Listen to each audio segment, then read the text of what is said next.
बिस्मिल्लाहिर्रहमानिर्रहीम। दोस्तों, हमने प्रेसिडेंशियल निज़ाम के बारे में आज बात करनी है फिर दोबारा, और इसका जो तीसरा पार्ट है उसके बारे में। पहले पार्ट में मैंने 5 स्टेप आपको बताए, दूसरे स्टेप में मैंने प्राइमरीज बताया कि प्राइमरी इलेक्शन क्या है, इनकी इंपॉर्टेंस क्या है। फिर तीसरा लेक्चर जो था उसमें भी मैंने आपको प्राइमरीज की इंपॉर्टेंस बताई कि 2008 में जो डेमोक्रेट और रिपब्लिकन अमेरिका में प्राइमरीज हुए थे उनका रिजल्ट कैसा रहा। आज हमने बात करनी है नेक्स्ट स्टेप, प्राइमरीज के बाद नेशनल कन्वेंशन। अब नून लीग की तरफ से एक शख्स ने प्राइमरी को विन कर लिया, पीटीआई की तरफ से एक शख्स ने प्राइमरी को विन कर लिया, इसी तरह से पीपल्स पार्टी की तरफ से एक शख्स ने प्राइमरी को विन कर लिया।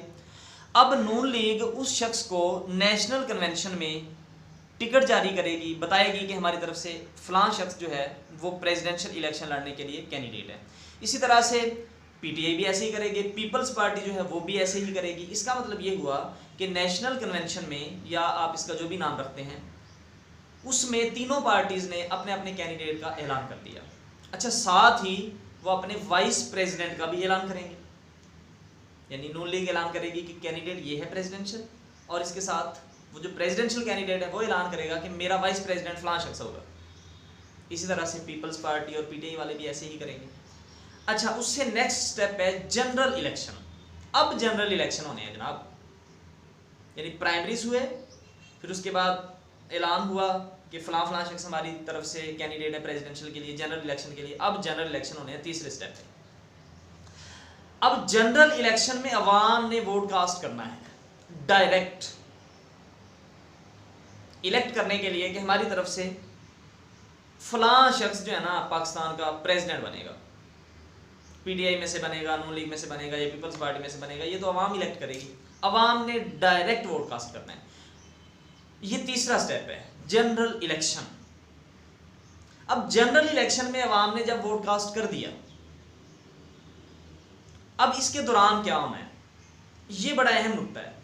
अच्छा, पहले तो इंट्रा पार्टी डिबेट्स होती थी, इंट्रा पार्टी 5 मुबाहसे हुए थे 3-3 घंटे के।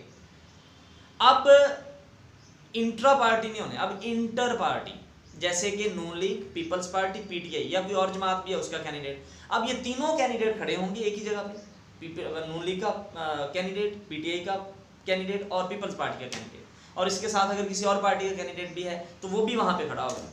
अब मीडिया भी होगा, अवाम भी होगी, लाइव क्वेश्चन आंसर होंगे, फिर दोबारा 5 मुबाहसे होंगे ड्यूरिंग जनरल इलेक्शंस। अब उन 5 मुबाहसों में हर पार्टी की तरफ से जो कैंडिडेट है प्रेसिडेंशियल इलेक्शन के लिए, वो अपनी पॉलिसीज बताएगा, अपने आप को डिफेंड करेगा, और बताएगा मैं मुल्क को, कंट्री को किस तरह से लेकर चलूंगा। वो भी 5 मुबाहसे 3-3 घंटे के जनरल इलेक्शंस के दौरान। अब उसके दौरान अवाम वोट भी कास्ट कर रही है। अब मुबाहसे 5 हुए, फिर वोट कास्ट हुआ, अवाम ने वोट कास्ट किया। अब एक शख्स तीनों पार्टीज में से ऐसा जिसको अवाम ने ज्यादा वोट दे दिए, वो नून लीग को दे दिए, पीटीआई को दे दिए, या पीपल्स पार्टी के कैंडिडेट को दे दिए, जिसको भी दे दिए। अब अवाम की तरफ से वो प्रेसिडेंट पाकिस्तान का होना चाहिए। यहां तक बात मुकम्मल होगी। अब इससे अगला स्टेप मैं आपको बताता हूं, जो कि चौथा स्टेप है, बड़ा इंपॉर्टेंट स्टेप है। वो है इलेक्टोरल कॉलेज। जैसे कि अमेरिका में इलेक्टोरल कॉलेज है, जिसको आप ऐसे समझ लीजिए कि वो हमारी एक करीम लोग बैठे हुए हैं वहां पे उसके अंदर। जैसे कि अमेरिका की इलेक्टोरल कॉलेज में 538 लोग हैं, 538 मुख्तलिफ स्टेटमेंट से उनके नुमाइंदे बैठे हुए हैं, वो 538। उनकी एलिजिबिलिटी है, ज़ाहिर बात कोई ना कोई, वो एलिजिबिलिटी हम अलग से बात करेंगे। पाकिस्तान में भी वो इलेक्टोरल कॉलेज चौथे नंबर पे होना चाहिए। उस इलेक्टोरल कॉलेज में पूरे पाकिस्तान से वो आप 300 लोग कर लें, 400 लोग कर लें, 500 लोग कर लें, 100 लोग कर लें, 200 लोग कर लें, वो बैठे होने चाहिए। उनका एक क्राइटेरिया होना चाहिए, यानी पंजाब के 36 अजला हैं, इन 36 अजला में से लोग बैठे होने चाहिए, सिंध में से लोग बैठे होने चाहिए, केपीके में से लोग बैठे होने चाहिए, बलोचिस्तान में से लोग बैठे होने चाहिए। तो वो जो इलेक्टोरल कॉलेज है वहाँ पे हर सूबे में से लोग बैठे होने चाहिए। उनकी तादाद आप 100 कर लीजिए, 200 कर लीजिए, उसका एक अलग से क्राइटेरिया बनाना चाहिए ना, कि उस क्राइटेरिया पे जो पूरा उतरता हो उसको वहाँ पे बैठाया जाता। अब जिसको अवाम ने प्रेसिडेंट बनाया है वोट देकर, और जो सेकंड यानी जो रनर है, सेकंड नंबर पे आया है, वो दोनों वो जाएंगे इलेक्टोरल कॉलेज में। अब इलेक्टोरल कॉलेज में जो लोग बैठे हुए हैं, फर्ज कीजिए कि वो 500 लोग हैं पाकिस्तान में से, फर्ज कीजिए उन 500 लोगों की मेजॉरिटी लेना जरूरी है।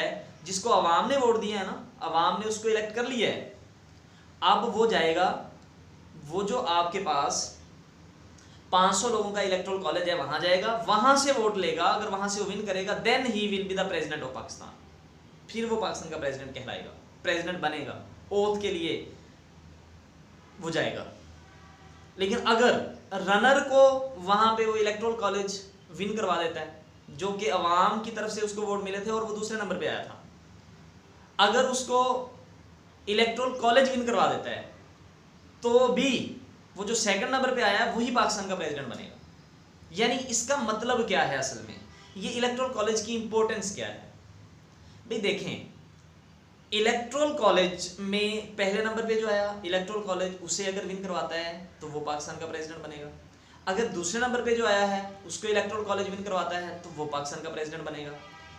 यहाँ पे कुछ लोग सवालात कर सकते हैं कि फिर इलेक्टोरल कॉलेज, फिर अवाम ने डायरेक्ट वोट दिए तो फिर इसकी क्या ज़रूरत है। इसकी ज़रूरत है, कैसे? एक तो प्राइमरीज के जरिए वो पाइप में से गुजर के सारे आए हैं आगे, जिनको अपनी अपनी पार्टी की तरफ से कैंडिडेट डिक्लेयर किया गया है, वो प्राइमरी लड़कर आए हैं, यानी क्रीम आगे आई है। अच्छा, फिर पहले तो वो नून लीग की तरफ से जो भी था, पीडीआई की तरफ से, पीपल्स पार्टी की तरफ, वो ऑलरेडी क्रीम था, वो प्राइमरी जीत के आगे आया। अब जब उसने जनरल इलेक्शन लड़े तो जो दो कैंडिडेट विन किए, यानी एक ने विन किया है, दूसरा जो है वो दूसरे नंबर पे आया। अब बेशक वो जो दूसरे नंबर पे आया उसको वोट कम मिले, लेकिन है वो भी क्रीम, वो ऐसा नहीं था वो प्राइमरी इलेक्शन विन करके आया था, वो भी क्रीम था। अब इलेक्टोरल कॉलेज अगर उन दोनों में से किसी को भी पाकिस्तान का प्रेसिडेंट इलेक्ट कर लेता है मेजॉरिटी वोट देकर, तो उसको पाकिस्तान का प्रेसिडेंट होना चाहिए। लेकिन यहाँ पे एक सवालिया निशान है बहुत बड़ा। वो सवालिया निशान ये है कि आया कि ये इलेक्टोरल कॉलेज होना चाहिए या नहीं होना चाहिए। ये मैं आप पे छोड़ता हूँ, आप लोगों ने इस पे डिबेट करनी है। उसके बाद मैं अपना नुक्ता नज़र बताऊंगा कि इलेक्टोरल कॉलेज चौथा स्टेप होना चाहिए या नहीं होना चाहिए। लेकिन ये बहुत अहम स्टेप है, बहुत अहम स्टेप है। इलेक्टोरल कॉलेज में बैठे हुए लोग कैसे हैं ये मैटर करता है। इलेक्टोरल कॉलेज में बैठे हुए लोग कैसे हैं ये बहुत मैटर करता है। अब इलेक्टोरल कॉलेज में बैठे हुए लोग किस तरह के हैं, वो क्या करते हैं, ये बहुत मैटर करता है। लेकिन अगर वो विनर को मेजॉरिटी दे दें तो नो प्रॉब्लम, लेकिन अगर वो सेकंड आने वाले को वोट दे देते हैं, मैं ये कहूँगा इस नुक्ते पे ज़रा सोचिएगा, वो सेकंड नंबर पे जो आया है वो भी एमए तो नहीं था, क्रीम तो है वो भी, ज़ाहिर बात है प्राइमरीज विन किए, मुबासे किए, उसके बाद जनरल में मुबासे किए, विन सेकंड नंबर पे आया। तो ऐसे तो वो भी नहीं है, काबिलियत तो उसके अंदर भी है। तो अगर इलेक्टोरल कॉलेज दोनों में से किसी को भी विन करवा देता है तो दोनों में से कम पाए का कोई भी नहीं है, दोनों ही पूरे पाए के हैं। काबिलियत है दोनों के अंदर, बस वोट ज़रा एक को कम मिल गए हैं, लेकिन काबिलियत है दोनों के अंदर। लेकिन फिर भी मैं इस पे सवालिया निशान लगाता हूँ कि इलेक्टोरल कॉलेज होना चाहिए या नहीं होना चाहिए। लेकिन सबसे पहले तो आपको ये पता होना चाहिए कि इलेक्टोरल कॉलेज बेसिकली है क्या, मतलब इसमें लोग किस तरह के आके बैठे हैं, ये मैटर करता है। अच्छा खैर, इलेक्टोरल कॉलेज ने जी विन करवा दिया जिसको भी, विनर को या रनर को। अब दोनों में से जो भी जीता है उसने 5वें स्टेप में जाना है, इनागुरेशन होनी है, ओथ लेना है प्रेसिडेंट बनने के लिए। ये जनाब मेरा पूरा मुद्दा है 5 स्टेप का, जो मैं आपको बताना चाहता हूँ कि इन 5 स्टेप पे पाकिस्तान का प्रेसिडेंशियल निज़ाम जो है वो मुश्तमिल होना चाहिए। वो मुद्दा मैंने आज मुकम्मल किया है पार्ट 3 में, और मैंने इसमें बेसिक्स बताई है, मैंने डिटेल में नहीं बहुत कुछ बताया। जैसे बहुत सारे सवाल आते हैं, प्राइमरीज लड़ने के लिए एलिजिबिलिटी क्या होनी चाहिए, फिर जो इलेक्टोरल कॉलेज में लोग बैठे हुए हैं उनकी एलिजिबिलिटी क्या होनी चाहिए, इस पे मैंने डिबेट नहीं की। ये बहुत बड़े सवाल हैं दोनों, इस पे हम डिबेट फिर कभी करेंगे इंशाअल्लाह ताला। लेकिन आप लोगों ने अभी इस खाके को समझना है, और जो आप लोगों के दिमाग में सवालात आते हैं वो सवालात आप कमेंट में दीजिएगा लाजमी, ताकि मैं उन पर गौर करूं। लेकिन आपने इसके पॉजिटिव पॉइंट जो है उनको भी देखना है। पॉजिटिव पॉइंट जो हैं उनको भी देखना है और कमेंट भी करने हैं, नेगेटिव भी देखना है, पॉजिटिव भी देखना है, ताकि हम इसको और रिफाइन कर सकें। अल्लाह हाफिज़।